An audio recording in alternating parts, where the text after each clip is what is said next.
Fala galera do Flyingcast, beleza? Estamos aqui com o nosso 11º episódio. Hoje a gente vai falar um pouco mais sobre os nossos projetos internos, especificamente o nosso jogo que a gente está desenvolvendo aí, sobre as nossas experiências e tal, o que está acontecendo, o que está rolando, sobre um pouquinho do que vai ser assim o jogo, uma passada por cima para não spoiler muito. E comigo aqui hoje está o Luciano. E aí, Luciano, tudo certo? Opa, galera, tudo bem? Tudo certo, tirando que o Bilbo roubou minha caneta da Wacom aqui, uma nova quase precisa de uma mesa digitalizadora nova. Pra quem não sabe, o Bilbo é o meu cachorro, né? Meu Daunch. Basicamente ele foi se aventurar fora do condado e com a caneta aí. Ah, ele queria fazer aula de artes, né? Daí como eu não paguei, ele se... Hoje é um dia um pouco triste ali pro jornalismo, né? Que morreu o Rodrigo Rodrigues, que era o repórter do Sport TV, um cara bem gente boa, assim. Tanto do Covid, né? Isso. Mas vamos em frente, né? Isso. Então, como a gente meio que introduziu aqui, a gente vai falar sobre o nosso projeto, que atualmente tá com a sigla LOM, né? LOM. Que será que a gente pode falar? O que você acha, Luciano? O que significa? Eu acho que pro final a gente pode fechar o podcast revelando o que você acha. Pode ser. Então, o LOM é um projeto que a gente decidiu fazer, né, de jogo e tal, criação de jogo, a partir do que a gente começou a aprender ali com a Game Jam que a gente citou no nosso primeiro podcast, né? Se vocês quiserem ouvir, tá disponível no Spotify e YouTube. Foi mais ou menos a gente pegou as experiências que a gente teve ali e tá tentando fazer um apanhado um pouco maior, né? Aumentar o escopo para justamente a gente aprender mais e poder melhorar para os próximos jogos. E o jogo a gente se baseou na mecânica de Escape Room, né?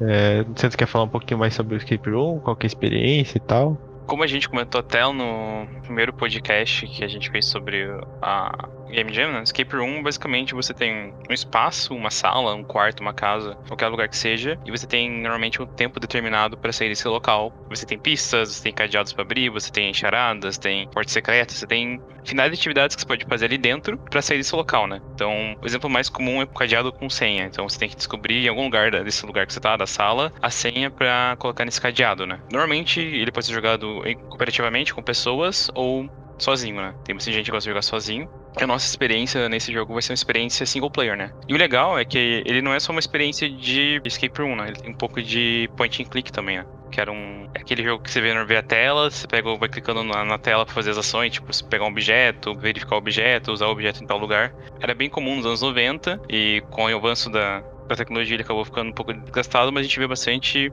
point and clicks saindo hoje em dia, que são point and clicks bem bons, né? Ou bastante remasters dos jogos dos anos 90, como por exemplo o Trot, ou até mesmo Ilhas dos Macacos, né? Sim. E daí eu acho que já tem que falar aqui, eu acho que o Escape Room, geralmente, a maior parte dos casos, ele é feito na vida real, né? Poucos jogos assim que são Escape Room digital. Agora que tá começando a surgir mais no digital, não sei se é uma tendência até mesmo do que a gente tá passando da pandemia e tal, de ter esses jogos. Mas haviam bem poucos, assim, na nossa análise, né? Pelo menos que a gente fez aqui em Keep, no digital, né? Que nem o Luciano falou, ele meio que vai misturar um pouco dessa coisa de sair da sala, né? Que você tem que resolver os desafios para sair de uma sala ou de um local com a interação, a mecânica do point and click, né? Que é basicamente você vai pegar o mouse, vai passar sobre o cenário, vai interagir com algum objeto no cenário. Esse padrão que o Luciano falou, essa mecânica de jogo, era muito famosa justamente nos anos 90, que a gente falou, e a principal empresa, acho que fazia esses jogos era a LucasArts, né? Que era um braço da Lucasfilms que criou Star Wars. O LucasArts e a Sierra, né? Um dos problemas que existia nesses jogos de 90 era o que se chama Pixel Hunt, né? Que basicamente, como era uma mecânica muito simples e às vezes não era tão revisada e, tipo, não dão tanto polish, né? Que, tipo, polimento, assim. Tinha fases que você não sabia o que fazer, cara. Que, tipo, por exemplo, você tinha que achar um livro, acho que no Indiana Jones, que era um jogo de point and click também, tinha, tipo, uma biblioteca inteira pra você achar um livro específico e você tem que clicar em cima de todos os livros, assim, pra tentar achar, sabe? Então, o game design daquela época já não faz tanto sentido pra hoje, e esse é um dos desafios que a gente tem que se adaptar pro LoL, né? Tem que pensar que, por exemplo, é uma maneira de fazer nos 90 esse jogo durar, né? Porque você tem talvez um período curto de gameplay ali, talvez 1h30, 2 horas, e ter o Pixel Hunt é uma maneira de fazer o jogador ficar mais preso no jogo. Mas também perde ele porque tá no Pixel Hunt ali de querer achar o objeto e o objeto não se diferencia do cenário, né? Então isso é coisa ruim. Basicamente você tava fazendo o jogador perder tempo em vez de se divertir, né?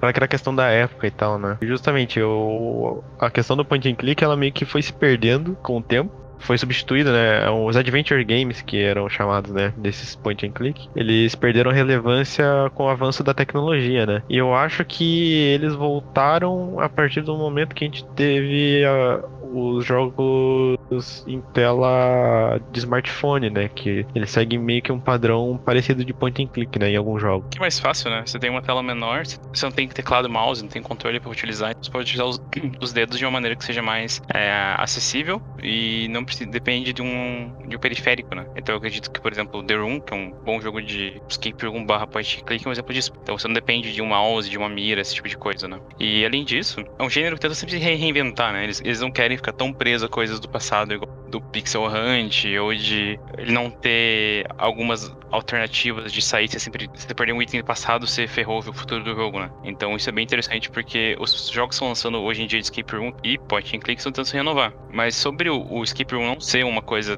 tão digital e ser mais presencial, é que eu acho que, querendo ou não, a gente não tem tanta interação e imersão no jogo igual é o presencial, né? Tanto que a maioria dos escape rooms que saem hoje em dia é para um VR, né? E a gente até tem exemplos de jogos que não necessitam VR, mas que eles também não são tão polidos, igual o Guilherme falou. Igual a gente citou exemplo no primeiro podcast daquele que a gente tinha que achar 3 livros em uma biblioteca, e os livros eram totalmente iguais. Isso então, basicamente é um Pixel Hunt em 3D, né? É bem isso. E falando um pouco mais dos Adventure Game, pra puxar um gancho aqui pro LoL, que eles são muito baseados em narrativa, né? A narrativa deles é tipo um dos focos principais, assim. Por exemplo, e a maioria deles é relacionado à comédia, né? A gente tinha o Full Throttle, que era um drama de comédia, tem o Monkey Island, que é totalmente comédia, que tem uma mecânica muito interessante no primeiro, que é uma disputa pirata, só que você ganha um duelo um duelo de espada no insulto, isso. Aí você tem que dar o melhor insulto do que o cara pra desarmar o cara. Então, tipo, tinha essa pegada mais cômica, né? Tem o Day of the Tentacle também, que é bem famoso. Você até tem outros gêneros, né? Através, principalmente da Sierra, você tem o Dragon Quest ali, que é um gênero de fantasia, você tem os próprios FMV que eles faziam, como Gabriel Knight, o Fantasmagoria, que são um pouco mais de terror, assim, né? Explica o que é o FMV aí pro pessoal. FMV é Full Motion Video, é um jogo feito com imagens reais, assim. Então eles gravam uma pessoa, sei lá, abrindo uma porta, e isso é uma parte de um jogo. Sei lá, eles gravam uma pessoa na sala, e onde você clica, a pessoa anda e vai ter ação de pegar o livro, vai ter ação da pessoa lendo. Então, normalmente eles gravam várias cenas do mesmo ali, normalmente num chroma key, e depois inseriam digitalmente o cenário, ou tinha um cenário fixo atrás, né? Então, esses FMV são feitos com pessoas reais, assim, através de vídeos. A gente tem, acho que os mais famosos que a gente tem, igual eu falei, são Fantasmagoria, o Gabriel Knight, o Night Trap. Hoje em dia a gente tem o Her Story. Her Story, isso, obrigado, Gui. Tem o Her Story, tem o Telling Lies. Então são esse tipo, né? E normalmente, como você tinha essas ações, assim, essas encenações com atores reais, né? Ele era vendido para um público adolescente, mas para adulto, assim, né? Não tinha tanto um terror infantil, assim. Então, por isso que ele podia abordar um pouco de terror, um pouco, tipo, o Fantasmagoria falava sobre relações abusivas. Então é bem interessante por conta disso. Mortal Kombat tinha um uso de FMV também, né? Personagens, né? Eu não sei se ele realmente é um FMV, mas eu lembro que ele foi feito captura em cima dos personagens, mas eu acho que depois eles eram meio que transformados em pixels, né? Então, tipo, ele é um pouquinho diferente do FMV, mas sim, aquele boneco que você tá jogando ali é um boneco que foi gravado com uma pessoa real fazendo movimentos, com dublê, né? Sim. Eu queria puxar justamente essa parte dessa força narrativa que esse tipo de jogo tem pro LoL, né? O que acontece? A gente se baseou nos contos do Lovecraft, né? Pra criar o enredo do LoL. É o nosso primeiro enredo original com a equipe, então a gente tá aprendendo e fazendo o enredo, né, também, junto com o jogo, né. Tá sendo um processo bem interessante, assim. E o Lovecraft, ele tem o terror próprio dele, né, que é o terror cósmico, né, o terror dos Elder Gods, né, dos deuses antigos, e que a gente achou bem interessante pra encaixar no jogo, né? Claro, a gente tem que especificar aqui, né, que tem todo o background do mito do Cthulhu, que é o nome que o pessoal dá pra coletânea de livros dele, como também tem o background do autor, né, que foi racista e tudo mais, né? Então, a gente tá tomando esse cuidado justamente pra, no início do jogo, falar, ó, a gente tá levando em consideração só o que o cara escreveu, não aceita o que ele foi e tudo mais, né? Porque é um universo rico, querendo ou não, né? Ele é um universo diferente, assim. A gente até teve essa discussão, acho que não foi gravada no podcast, mas sobre a separação do autor com a relação à obra, né? A gente lê. A maioria dos livros do Lovecraft tem um aviso na frente falando sobre o que o autor era, o fato de ser racista, xenófobo, essas coisas. E a obra, ele tem um mundo construído que é muito bom, tipo, não que ele seja o melhor escritor, mas o mundo que ele construiu é realmente muito bom, mas ele como pessoa não era aquela pessoa totalmente excelente, né? O que a gente foi é justamente por isso, né? A gente pensou em não recriar uma história do Lovecraft, Exatamente. pegar um roteiro que tem escrito como referência, mas a gente pensou em pegar esse universo que ele criou e dentro disso construir a nossa própria história, né? Então, a gente meio que pode dizer, tipo, que é o exemplo que o pessoal dá, por exemplo, do RPG, né? O RPG de mesa surgiu através do Senhor dos Anéis, né? Então é mais ou menos isso que a gente pensou. A gente pensou nesse universo, que é um universo muito legal, e a gente queria não desassociar, mas a gente queria botar a nossa assinatura nessa parte, né? Então, eu e o Guilherme, a gente já tinha lido bastante Lovecraft, a gente gosta dessa temática, o Thiago jogou board games com a temática, ele também gosta, e então a gente falou, vamos tentar nessa vibe, porque a gente conhece um pouco disso e podemos utilizá-lo, né? Como a gente tá mais acostumado com Lovecraft em jogos, em tanto tabuleiro quanto de videogames, é relacionado ao mito do Cthulhu, né? E a gente queria levar uma vertente um pouco diferente disso, então a gente não se baseou diretamente no Clayton. O Clayton é o nome de verdadeiro do Cthulhu. Justamente isso. A gente não pegou, por exemplo, a gente não pegou lá o conto do Dagon, né? Que é um dos contos mais famosos e adaptou pro jogo. Não, a gente meio que viu assim, tem umas coisas interessantes no conto, a coisa que caiu do espaço, vamos usar aqui um negócio. Vamos ver o que tem aqui de interessante desse deus aqui que é tal, vamos encaixar aqui e ver o que sai. Daí a gente vai lapidando. Porque a gente tem realmente esse medo assim de, vamos pegar essa história e adaptar e foda-se, sabe? Tipo, a gente com esse jogo, a gente já tá fazendo um direcionamento para futuros projetos, tipo, de tentar sempre criar uma narrativa original. No início, pela nossa experiência que a gente tá criando a partir desse jogo, pode até não ser tão interessante, ou pode até acabar sendo bastante interessante, né? Vai depender muito de como a gente vai desenvolver isso. Mas a tendência a gente tem sempre tá voltado à originalidade para uma narrativa de qualidade, né? Que é o que a gente acredito que como equipe sempre vai tentar focar nos próximos jogos e etc, né? Vai ser sempre algo relacionado. A gente até teve uma reunião falando sobre isso, né? Antes de definir qual que seria o estilo do jogo e tal. A gente sentou lá no escritório que agora a gente tá entregando. Sentou e falou, tipo, que tipo de jogo a gente quer fazer no futuro? Quais são os pontos fortes que a gente quer pra se diferenciar no mercado? Então a gente meio que definiu que seria narrativa e mecânica. Então esse primeiro projeto vai ser provavelmente muito mais, talvez, um equilíbrio ali de mecânica, porque a gente tá aprendendo mais ou menos como criar as mecânicas, né? Como é o nosso primeiro projeto, a gente tá aprendendo muita coisa, né? A gente não tem muito background. Então a gente tá aprendendo a fazer as mecânicas e também tá aprendendo a criar uma narrativa. A questão aqui é que a gente está se desafiando a criar algo original com o background que a gente tem de outros lugares. Tanto na mecânica quanto na narrativa. É a junção de várias experiências que a gente teve profissionalmente e academicamente estudando e tentando trazer isso para uma nova mídia, né? Tipo, a gente nunca chegou a fazer um jogo até o final, digamos assim, né? A gente já teve ideias, a gente já teve protótipos, a gente já teve rascunhos, mas nunca nada que chegou a uma totalidade. Então a gente tem o Guilherme falou, tem essas experiências e a gente quer juntar tudo isso para criar essa coisa original. E é um foco, a gente vai até, por exemplo, pegar algumas coisas que a gente já fez na Flying Jack, ou até mesmo antes da Flying Jack, com o Falso Pseudo e entre essas coisas, você sempre vai ter tipo uma referência a certas coisas, mas a gente sempre tenta trazer alguma coisa original pro conteúdo, né? Ou pro que a gente quer falar. E eu acho que isso que a gente tá tentando buscar trazer com isso, né? Por mais que seja uma parte conhecida de todo mundo, que é o Lovecraft, que é alguns mitos e histórias deles, eu acho que a pessoa pode se surpreender com o que a gente tá querendo colocar nessa história, né? Não ser tipo, beleza, tem um Cthulhu, tem os monstros de tentáculo me perseguindo e eu vou tentar fugir. Ou tem um cultista jogando magia em mim, sabe? E o mais legal é que o Guilherme falou, isso foi uma decisão criativa de todo mundo, né? Não foi uma decisão criativa minha, ou dele, ou só do Thiago. A gente sentou, conversou e chegamos a essa conclusão, né? Que seria o melhor pra gente seguir até agora. Depois disso foi só botar a mão na massa. Quer dizer, continuar botando a mão na massa pra dar continuidade a tudo isso.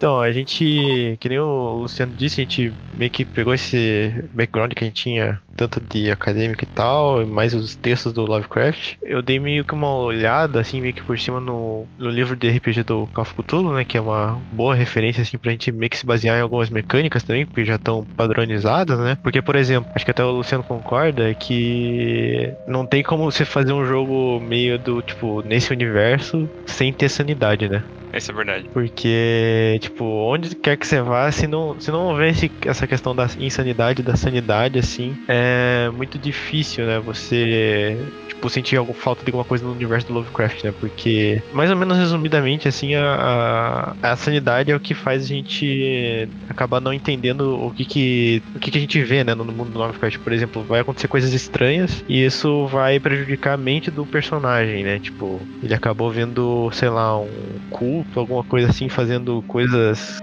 inimagináveis que, tipo, até no livro, nos contos do Lovecraft, tipo, ele não consegue descrever, assim, é um horror indescritível, né? Ele vai pra uma área que é, tipo, muito mais um horror, podemos citar, psicológico do que gore ou do que de susto, né? O Guilherme falou de ser, tipo, indescritível. Ele ouve um som que a mente dele, o cérebro não é capaz de interpretar e nem capaz de raciocinar com aquilo, e isso vai levando ele à loucura aos pouquinhos, né? Então esse tipo de terror que o Lovecraft aplica, esses elementos de loucura sempre presentes nos contos dele, né? Sim, é justamente esse não entendimento, né, do cósmico, né? Que, tipo, acontece assim nos contos. Diferente, uma das outras características também interessantes do Lovecraft é que geralmente nos outros contos, né, em outros mundos que foram criados, os deuses sempre, tipo, colocam o ser humano como se fosse algo importante, assim, né? É a imagem de Deus, ou eles cuidam do ser humano, né? No caso do Lovecraft, dos deuses antigos, eles estão um pouco se fudendo pro ser humano, assim.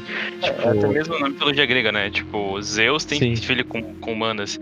Já, tipo, no caso do... Como o William falou, no Lovecraft, tipo, humana é só mais uma raça de um planeta qualquer, assim, sabe? Tipo, basicamente, nesses rituais que acontecem nos livros do Lovecraft, o ser humano, na verdade, não tá... Tipo, ele tem o objetivo de tentar se comunicar com aquela criatura, só que ele mais incomoda do que realmente se comunica, assim, sabe? É um negócio, tipo, interessante dessa mitologia dele, né?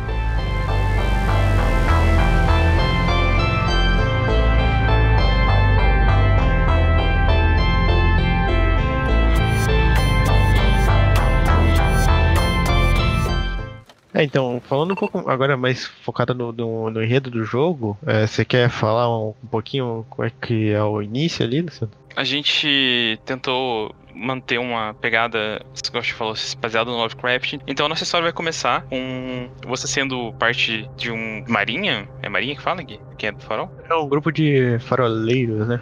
Se você faz parte de... Faz parte do pessoal que cuida de um farol lá, né? Você trabalha no farol. E a gente baseou nos dias atuais, né? Isso é importante colocar, porque Lovecraft, realmente, a maioria de coisas baseadas em Lovecraft tenta ser repassada ali nos início do século XIX, né? Desculpa, início do século XX. E a gente quis botar nos dias atuais. Então você tá indo pra um farol que vai ser desativado e você é o cara que vai trazer os faroleiros que estão lá de volta. Porque é uma rota lá, tipo, que não tem mais navio passando e vai ser desativado, vai ser automatizado e você vai lá recolher essas pessoas. E quando você chega no farol, você descobre que os dois caras que deviam estar no farol, os dois faroleiros, sumiram. E assim vai começar a aventura do Lon. A gente definiu fazer a história nesse cenário que a gente meio que deu um sneak peek ali nas nossas redes sociais, né? Que vai ser uma ilha, que vai ter um farol. Justamente porque muitos dos contos do Lovecraft se passam em cenários que tem relação com o mar, né? Cthulhu, ele tá embaixo do Oceano Pacífico, né? Segundo os contos dele. Em Hilé, Tem um conto bastante famoso que é A Sombra de Innsmouth, né? Que se passa que Innsmouth seria como se fosse um porto ali. Até o Dagon, né? É na água, assim. O Lovecraft tem bastante seres que são aquáticos.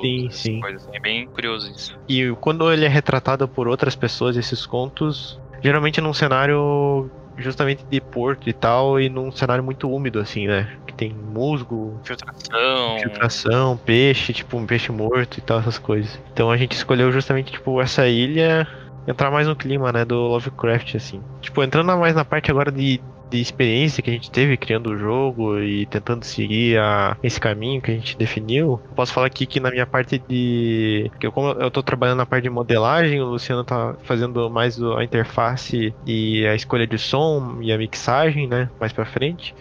E o Thiago tá ficando com a parte de programação. Na parte de 3D, o que eu senti, tipo, que principalmente na modelagem do cenário, é que eu tive que modelar. Acho que eu modelei três versões do farol e agora com a última que eu tô mais satisfeito, assim. Porque você imagina, tipo, na tua cabeça uma coisa, aí você vai colocar lá na engine, né, que a gente tá usando Unreal, no motor gráfico, né? A gente encaixa ela lá no jogo e, tipo, vê assim, puta, mas não tá muito interessante isso aqui, Porque você tem que imaginar o seguinte, como a gente quer o cenário, essa parte do cenário, o jogador interaja mais, a gente não pode fazer só a casca por fora, né? A gente tem que imaginar como que vai ficar por dentro também, tipo, que seja interessante pro jogador andar por ali e tal. E nas primeiras versões, a parte de fora tava até interessante, mas a parte de dentro tava meio difícil de você, tipo, imaginar as coisas posicionadas. Como a gente definiu que fosse um farol, por ele ser redondo, ele perde algumas áreas, né? E pelo que a gente estava definindo, ele teria muita área morta. Então eu preferi fazer, em vez de um farol redondo, um farol quadrado, né? Que já remete a uma construção mais antiga. Simulando como se fosse uma torre de castelo, né, antiga, assim, que ela é feita de pedra. As estruturas, tipo, de suporte dele de madeira. Então, acho que ficou mais interessante. A gente tem menos área morta pro game design, né? Tipo, pra criar situações que serão importantes pro jogo dentro do farol. Porque grande parte do jogo vai se passar dentro do farol. A primeira parte vai se passar dentro de um alojamento, né, dos faroleiros e tal. Logo que você passa dessa parte, quase 75% do jogo vai passar dentro daquele cenário. Então, por isso que teve essas mudanças, assim. Isso que eu ia falar, a parte difícil, acho que não só da parte de modelagem, mas até a parte mesmo de programação e de ali interface design, até mesmo a parte de você criar alguma coisa, seja um filme, seja um jogo, é que você pensa em uma coisa e nem sempre o que você pensou é o que você consegue executar ali no final, depois, né? Então, tipo, a gente pensou em algumas coisas por causa dos puzzles, por causa do cenário, por causa das pesquisas que a gente fez. A gente fez bastante pesquisa pra esse jogo, tanto de puzzles quanto da história do Lovecraft, quanto de cenário, quanto de referências e blá blá blá blá blá. E cara, tinha vezes que a gente, beleza, a gente tá com isso aqui na cabeça, na hora de pôr em prática a coisa não saía, né? Então, o Gogo falou, essa coisa dele modelar 3 faróis foi por conta disso, porque a gente fez o primeiro, a gente viu que tava dando boa ali, ele fez mais um, a gente viu que podia melhorar e foi essa coisa de experimentação, né? Igual eu fiz 2 ou 3 menus, porque o primeiro ficou ok, mas não é o que eu queria, fiz o segundo, ficou bom e o terceiro tô melhorando agora. Então, é esse processo de teste, né? Tipo, tanto por isso que a gente ouve falar bastante que o jogo entra em Gold, né? Que entra em fase ouro, que é quando ele tá pronto. Porque tem a Alpha, Beta, pré-Alpha, Alpha, Beta. Aí tem o Early Access, que é tipo uma beta, só que o jogo já tá lançado. Então, tudo isso serve pra testar o jogo, pra entender como ele tá funcionando, como as pessoas estão reagindo. E, cara, não é um processo fácil, assim, sabe? É um processo realmente de ali mexendo, testando. É um processo de você vai errar várias vezes, fazer, tipo... Cara, pode falar, mas fazer um menu é fácil. Mas, cara, o menu tem várias configurações e botões que você tem que fazer que funcionem. Não posso só ter um botão que você aperta e clica no jogo, né? Tipo, se a pessoa precisa diminuir o brilho, se a pessoa precisa salvar o jogo, como que eu faço isso? É através do menu, né? Sim, e principalmente se você tá fazendo pela primeira vez, né? Você tem que entender como tudo isso funciona, né? Claro que depois que você faz várias vezes o negócio fica tranquilo, mas... Como você disse, tipo, vamos dizer assim, quanto mais opções que a gente dá de gráfico e brilho e tal pro jogador, mais acessível é o jogo, né? Então o menu se faz uma parte bem importante no projeto. A gente viu isso agora no Last of Us, né? Que teve bastante opções de acessibilidade, tanto para daltônico quanto para pessoas que têm deficiência visual ou deficiência auditiva, né? Não só o menu, né? Eu digo em geral, assim, o menu foi exemplo porque é a parte que eu tô trabalhando aqui, né? Sim. Mas é tudo isso, o negócio falou design, a questão dos puzzles mesmo, a gente, cara, o que a gente se matou de tentar criar puzzles, criar desafios pra esse jogo, a gente não tem como registrar isso, né? Basicamente a gente tá fazendo isso até agora, né? Porque assim, a gente imagina assim, se fazer o puzzle X vai pegar o objeto Y, aí desse objeto Y você vai conseguir terminar o puzzle Y. Mas tá, na nossa cabeça a gente tá imaginando que o jogador faça um caminho. A gente pode até falar aqui que o jogo, a gente tá numa fase que a gente vai testar logo mais, que a gente tá selecionando umas pessoas para um teste fechado mesmo, pra realmente ver se é esse caminho que a pessoa vai seguir, o que tá faltando, pra gente ter um feedback pra refinar o jogo pra próxima etapa, né? Então, a gente faz esse mapa mental na cabeça, tipo, imagina mesmo o traçado que a pessoa vai tentar seguir, só que a gente tem que comprovar isso e só, tipo, jogando. jogando mesmo, assim, você vai comprovar isso. Você não dá pra você fazer um jogo sem fazer teste, tipo, é impossível, assim. Na verdade você consegue, mas a chance dele dar, ser uma cagada, uma merda gigante é muito grande, assim. Quando você realiza esses testes, você pode tanto comprovar quanto não comprovar a tua tese. Então, tipo, das duas maneiras são boas, porque você agora tem um novo caminho, né? E você tem como ajustar isso durante o tempo e tudo mais. Principalmente, acho que jogo de puzzle é muito da interação, assim, a pessoa tem que ter esse feeling que ela tá progredindo, que ela tá realmente resolvendo um problema, né? Tipo, gostando de resolver um problema. Então, tem que ser um refinamento muito bom, assim, muito importante ter esse refinamento no jogo de puzzle, né? De desafios lógicos, assim. Esse é o que eles chamam, que é o crunch, né? O crocante do jogo, que é além do feedback, é você sentir que você tá avançando, que você tem uma experiência boa com o jogo e tudo isso dentro dele, né? E, cara, eu acho que isso é bem importante porque você consegue realmente ver o desenvolvimento não só do jogo, mas de quem tá produzindo aquele jogo, né? Por exemplo, de quando você vai pegar, sei lá, você tá jogando Minecraft. O fato de você bater no negocinho lá na madeira, ela faz depois, pum, quando a história, né? É isso que o Guilherme falou. É o do teste, é de ter a crocância do jogo ali, tudo aquilo que te faz sentir dentro do jogo, né? Que faz ter o prazer de jogar o jogo. Claro, é um jogo de puzzle. O prazer do jogo de puzzle é resolver o puzzle, né? É saber que você tá indo pro caminho certo. Como que você sabe que tá resolvendo o puzzle? É uma luz piscando, é um som, é o item vindo na tua frente. Cada jogo vai tratar de maneira diferente, né? É justamente isso, tipo, essas coisas que são mais. Que a gente mais toca no inconsciente, né? Esses sons de feedback e tal, que nem você falou ali do Minecraft que faz o som. Quando você bate na árvore faz um som específico, quando a árvore cai é um som específico também, quando você coleta um objeto é um som específico. Tudo isso é testado, porque você tem que ver se esses aspectos não estão quebrando o ambiente que você está querendo gerar, né? Porque você não pode, sei lá, colocar um som de porta genérico na tua porta, sendo que não combine com a temática do jogo, entende? E às vezes tem jogadores que jogam vários jogos durante a vida e, tipo, escutam vários sons de porta. Daí às vezes, por exemplo, ele abre uma porta num jogo de terror e faz um barulho. Aí ele vai jogar, tipo, num outro jogo de outro tema, é o mesmo som, assim, tipo, ele já estranha, sabe? Então, tem que dar, tipo, esse refinamento, assim, justamente pra criar esse ambiente, né? E não só no som, daí vai questão que nem eu disse, tipo, pra onde que o jogador vai passar? Tá claro esse caminho pra ele? Como que a gente vai indicar o caminho pra ele sem precisar indicar realmente o caminho? Por exemplo, marcar no chão que é o caminho que ele tem que fazer, tipo, como psicologicamente você entra na cabeça do jogador e mostra, tipo, que esse é o caminho? A gente vai colocar uma luz ali pra chamar atenção, vai ser um objeto que vai ter uma cor um pouco mais diferente dos outros. Como que a gente vai chamar atenção para o jogador percorrer o caminho que a gente quer? É um negócio bem difícil de fazer, mas é bem legal assim quando dá resultado, tipo, porque quanto mais inconsciente é o jogador fazer aquilo, mais certo tá teu caminho, né?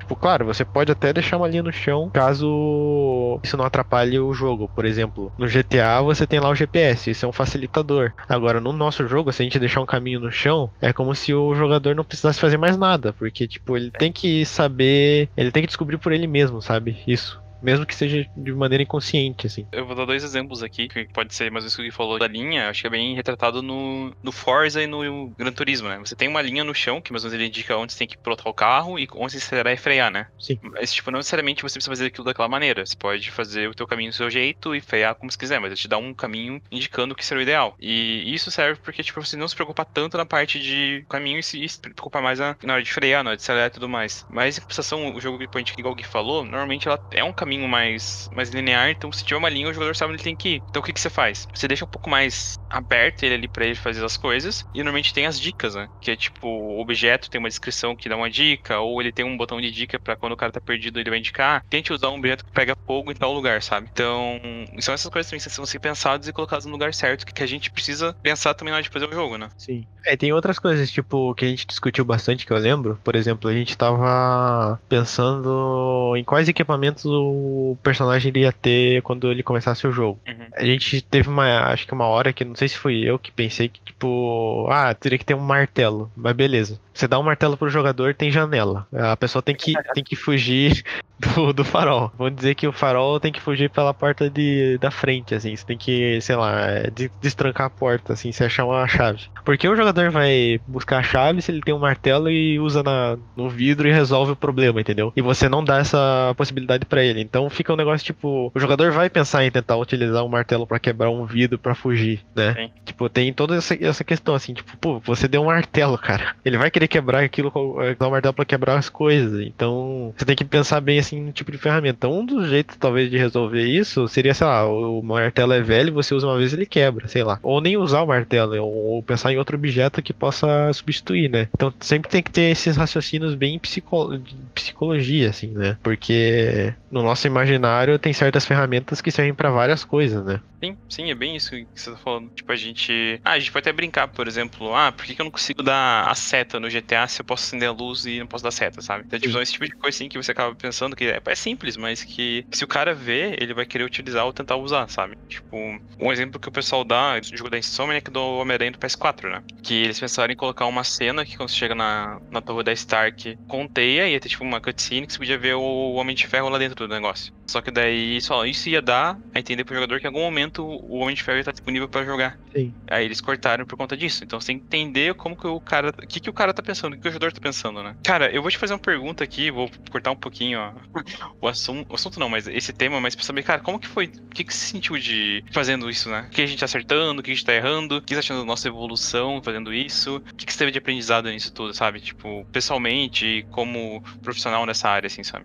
Eu acho que eu aprendi muito a. Tinha muita coisa que eu, tipo, achei que não existia na Unreal, assim, que eu acabei aprendendo. Por exemplo, montar cenário orgânico, né? Fazer chão, tipo, sei lá, grama, terra, essas coisas, né? Misturar a textura. Como que você pinta, tipo, chão? Qual textura usar? Como não fazer ela ficar repetitiva, né? Essas coisas, assim, tipo, esses detalhes, assim. Em modelagem, eu percebi porque na minha concepção, para criar um cenário, vamos dizer, uma casa, eu teria que fazer ela tudo num objeto só. Por exemplo, eu pego um cubo, deleto duas faces do cubo, ali eu tenho quatro paredes, certo? Mas o ideal, caso você queira fazer um cenário mais complexo e tal, é você fazer, tipo, sei lá, três tipos de parede, uma com janela, uma com porta e uma parede sem nada. E a partir dessas paredes você texturiza ela já, né, deixa a textura pronta, e você meio que faz um Lego dentro do motor gráfico, né? Então, tipo, você vai lá, aqui eu quero ter uma parede de janela, aqui também, aqui vem uma porta. Aí aqui vem uma parede sem janela, e você vai montando. Aí você, tipo, com três peças que você modelou, além de você encurtar o tempo de modelagem, que você só modelou três peças, você pode construir inúmeros tipos de casa, sabe? Então é um processo muito melhor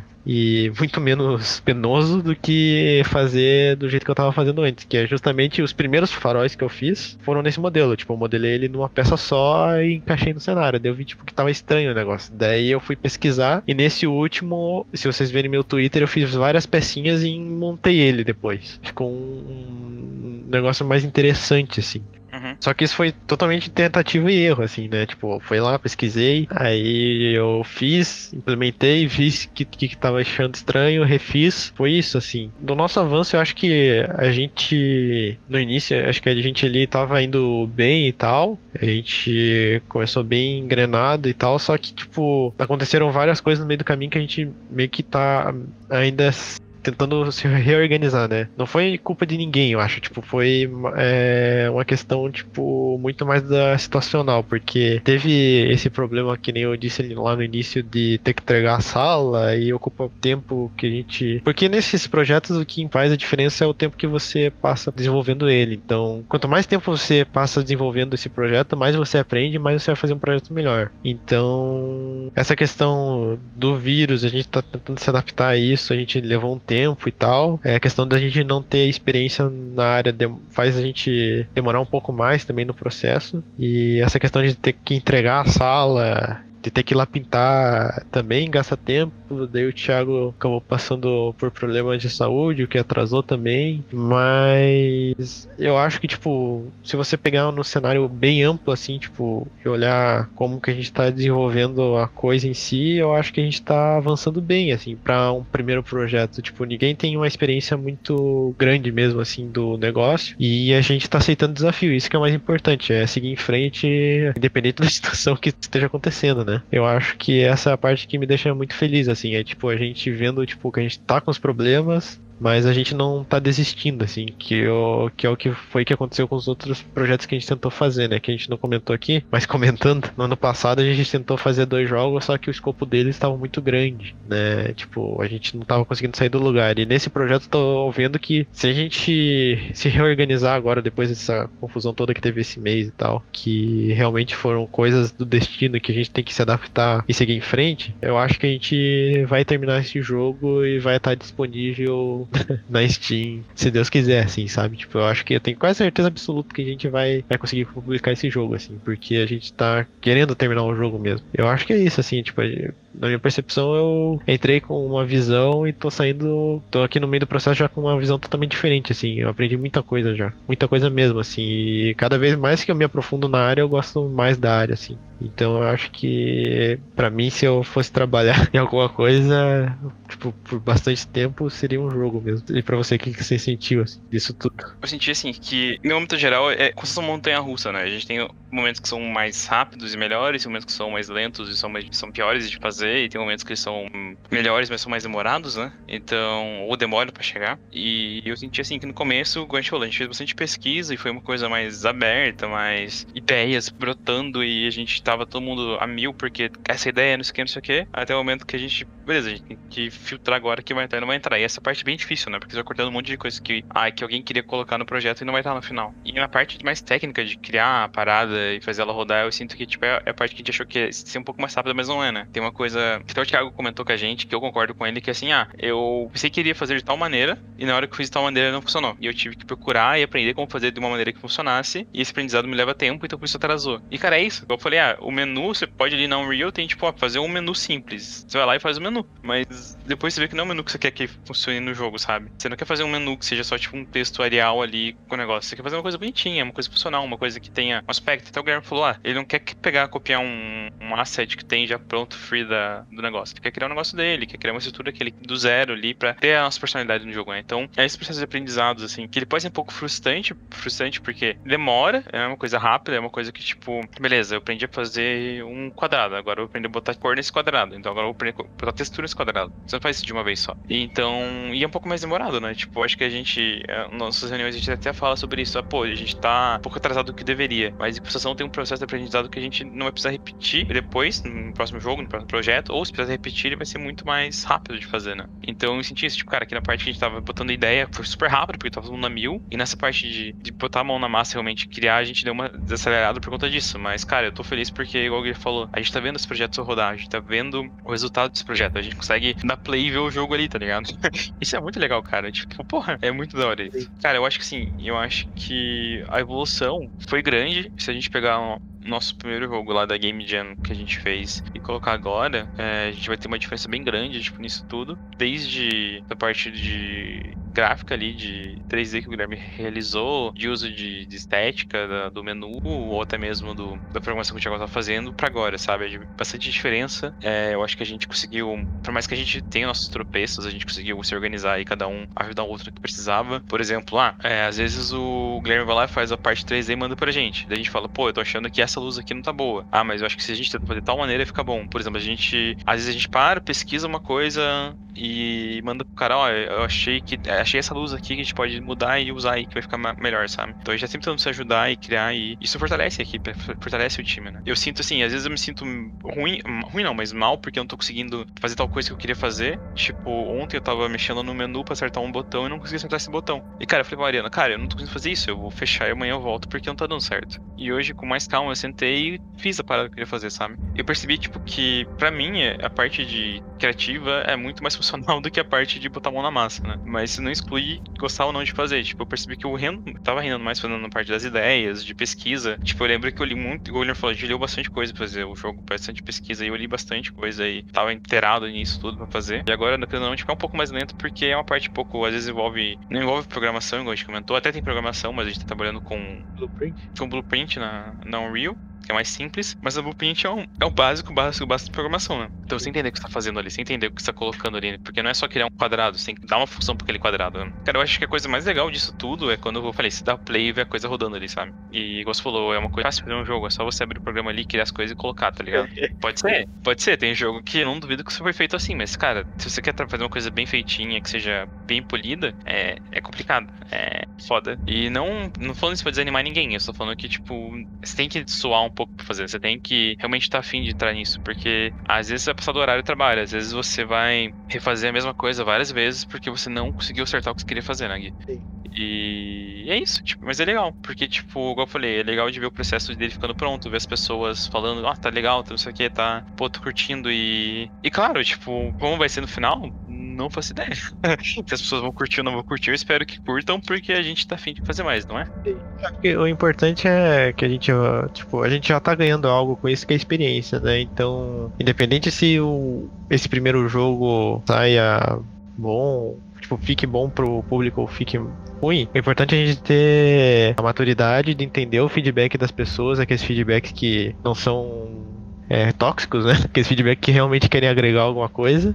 E se preparar pro próximo, porque o único jeito de você melhorar teu desenvolvimento é publicando o próximo. Tipo, a famosa frase, né? O melhor jogo que a gente vai fazer é sempre o próximo. Então, a gente vai fazer um jogo bom? Vai. Só que o próximo vai ser melhor. E o próximo vai ser melhor. E o próximo vai ser melhor. E vai ser assim, sempre. Tipo, porque a gente sempre tem que buscar o melhor da gente, né? E o único jeito de fazer isso é criando, cara. Então, tipo... Cara, se você for ver o jogo lá, o da Game Jam, que era o A Simple Day, cara, a gente clicava na porta, a porta saía voando. Os objetos não estavam posicionados corretamente, a gente não sabia o que estava fazendo e tal. Agora, tipo, a gente já sabe onde cada objeto tá, o posicionamento, tá tudo mais ou menos texturizado, a gente meio que já sabe o caminho que a gente quer seguir.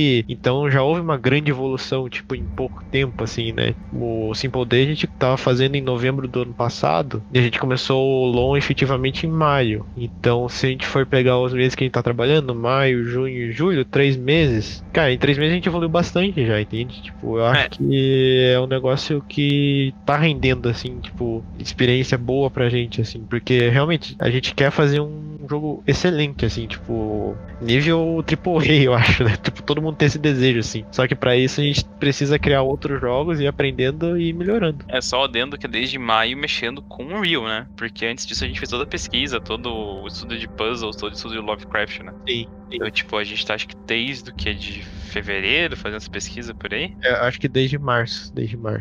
Então, tipo, a gente tá... Não foi só, tipo, abriu 3 meses fazendo jogo, tá perfeito. A gente tá fazendo pesquisa. Até mesmo curso de algumas coisas, né? Tipo, o Thiago voltou a estudar programação pra colocar no jogo. E eu fui ver uns cursos também de Unreal e da parte de design de jogos pra poder entender um menu como funciona esse tipo de coisa, né? Então é bem esse passo que ele falou de ver esse melhoramento e querer fazer, né? Tipo, cara, eu acho que sim, eu acho que qualquer área, na verdade, que você quer trabalhar, seja entretenimento, seja, sei lá, engenharia, advocacia, você tem que estar sempre estudando novas coisas pra melhorar o seu trabalho, né? Sim. E no desenvolvimento de jogo, cara, se você não estuda, você vai ficar pra trás, né? Porque, tipo, é muita coisa que sai, é muita tecnologia nova. Até mesmo se você quer fazer um jogo em pixels, você tem que estar por dentro do que tá sendo novo, né? Porque, sim, sei lá, se você vai fazer um jogo de pixels hoje em dia, como o Celeste, como o Oniken, você vai lançar ele pras plataformas atuais, você vai lançar pra PC, pra PS4, PS5, Xbox One, Xbox X, pro Switch, você vai lançar ele pra Atari, o Super Nintendo. Por mais que você use a estética desses consoles antigos, você precisa ter que ele rode num plataforma nova, você precisa que ele tenha alguma inovação pra não ser um jogo que a galera fala, de novo esse jogo, tá ligado? O design tem que ser moderno, né? Exatamente, tipo, então esse estudo, essa estrutura que vai fazer você melhorar e conseguir chegar onde você quer chegar. Que nem às vezes eu comento com o Luciano e com o Thiago que eu tenho a vontade de fazer um jogo com gráfico de PS1, só que com game design moderno, assim, justamente pra estudar um pouco mais as partes que eu peco no 3D, que é animação e tal, tipo, pra eu ir do basicão pra ir depois avançar, né? Eu já falei, cara, tudo que você vai fazer a gente faz. Tendo tempo e tendo como fazer a gente faz. Eu, tipo, tipo, cara, eu sou aberto a isso. Assim. Tem ideia, a gente bota ali na fila de espera e vamos fazer. Falando nisso aqui, posso fazer um convite para nossos ouvintes? Pode. Se você quer ser selecionado para jogar a pré-alpha do nosso jogo, do nosso LOM, manda um e-mail para podcast@flyingjack.com.br que a gente vai escolher alguém para jogar, pode ser? Pode ser, a gente pode escolher alguém aí dos e-mails, a gente faz um sorteio e tal. Achei interessante. E daí vai ter a oportunidade de participar do desenvolvimento. Acho que é uma coisa que pouca gente conhece e tal, né? Acho que é interessante.